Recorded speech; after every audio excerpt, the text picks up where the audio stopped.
Guys, അങ്ങനെ നമ്മൾ location ഏകദേശം എത്താനായിട്ടുണ്ട്. അപ്പൊ ഏതാ ലൊക്കേഷൻ നിങ്ങൾ ആലോചിച്ചിരിക്കണ്ടാവും. അപ്പൊ നമ്മുടെ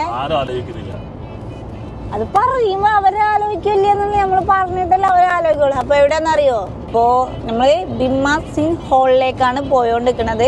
അപ്പൊ ഏകദേശം നമ്മൾ അവിടെ എത്താറായിട്ടുണ്ട് കേട്ടോ. അപ്പോ ചുറ്റുമലകളുടെ ഇടയിലൂടെ പോവാണ്.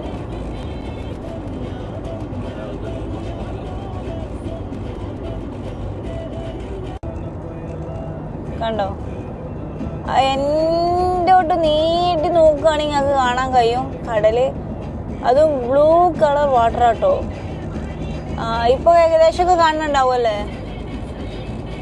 സൂപ്പർ ആയിട്ടുണ്ട്. അപ്പൊ നെക്സ്റ്റ് നമുക്ക് അങ്ങോട്ട് പോകണം. അപ്പൊ ആദ്യം നമ്മൾ ബിമ്മാസ് ഹാളിലേക്ക് പോയിട്ട് വരാം.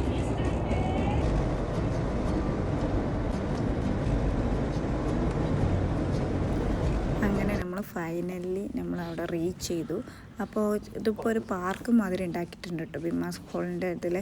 കാരണം എന്താ വെച്ചാൽ നല്ല ചുറ്റോടിറ്റ് മലയാണ്. അപ്പം അതിൻ്റെ ഇടയിൽ ചെറിയൊരു പാർക്ക് ഉണ്ടാക്കിയിട്ട് അതിൻ്റെ ഉള്ളിലേക്കാണ്. അപ്പോൾ കുറച്ച് വാക്കിങ് ചെയ്യാണ്ടേ. വാ, എങ്ക പോണേ? எங்கேயோ ஒரு குழியில தோண்டி கிடக்கு, அதை போய் மண்ணல்ல போகிறோம். அதில் ஒரு வெள்ளம் കിടക്കാൻ കിണറുന്നത്. ഈ കാണുന്നതാണ് ബിമ്മാസ് ഹോൾ. ഇവിടെ പറഞ്ഞാൽ ഒരുപാട് സ്റ്റെയർ ഇറങ്ങാണ്ട് കേട്ടോ. നമ്മൾ നാട്ടിലൊക്കെ പറഞ്ഞാൽ ഇറങ്ങണതിൽ ഇറങ്ങേണ്ടി വരും. നല്ല അടിപൊളി ലുക്ക്. അപ്പോൾ പറഞ്ഞാൽ കുളിക്കാനൊക്കെ പറഞ്ഞാൽ അവിടെ നീന്താൻ അറിയണവർക്ക് ഇറങ്ങാം. കാരണം എന്താ വെച്ചാൽ കുറച്ച് ആയുണ്ട്. അപ്പം അടിപൊളി ലുക്കാണ്. പോയത് എന്തായാലും മുതലാവെന്ന് പറയില്ല. അന്നത് അടിപൊളി സ്ഥലമായിരുന്നേ.